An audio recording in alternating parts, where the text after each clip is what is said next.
अकोला इथं भव्य दिव्य श्री श्याम भजन संध्येचं आयोजन। श्याम जगतचे अतिशय प्रख्यात भजन गायक श्री राज पारिक कोलकाता यांचे मधुर वाणीतून दिनांक 10 एप्रिल रोजी गुरुवारी श्री श्यामबाबा भव्य भजन संध्येचं आयोजन city sport club Murtizapur road Akola इथं करण्यात आलं आहे। भजन संध्येत स्थानिक गायक श्री उमेशजी शर्मा व गोपाल शर्मा यांची सुद्धा पारेख यांना साथ लाभणार आहे।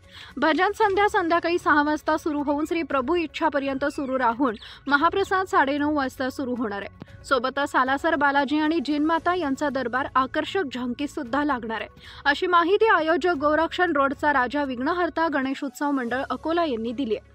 राज पारिक हे भारतीय गायक, गीतकार आणि संगीतकार आहेत। त्यांचा जन्म राजस्थान जिल्ह्यातील सोनथाली नावाच्या दुर्गम गावात महेश कुमार पारिक आणि बबिता देवी पारिक यांच्या घरात झाला। जन्मानंतर ते कोलकात्याला गेले। राज पारिक हे एक प्रसिद्ध व्यक्ती भक्ती संगीत गायक आहेत। त्यांनी वयाच्या 7व्या वर्षी त्यांच्या वडिलांसोबत भक्तिगीत सादर करताना गायन कलेची आवड ओळखली व त्यांनी कोलकाता इथं श्री जैन विद्यालयामधून शिक्षण पूर्ण केलं। त्यांनी वयाच्या 15व्या वर्षी गायनाला वेगळं रूप दिलं आणि संपूर्ण भारतभर स्टेज शो आणि खास कार्यक्रमात भाग घेतला। आजपर्यंत त्यांनी शेकडो भजन संध्या कार्यक्रम यशस्वी केले। तर city sport club Murtizapur road Akola इथं जिल्ह्यातील सर्व श्यामप्रेमींनी यांच्या भजन संध्येत उपस्थित राहून श्यामबाबांचं भजन रूपी रस ग्रहण करावं असं आवाहन गोरक्षण रोडचा राजा विघ्नहर्ता गणेश उत्सव मंडळ अकोला यांनी केलं आहे। India news R7 Ritesh टिलावत।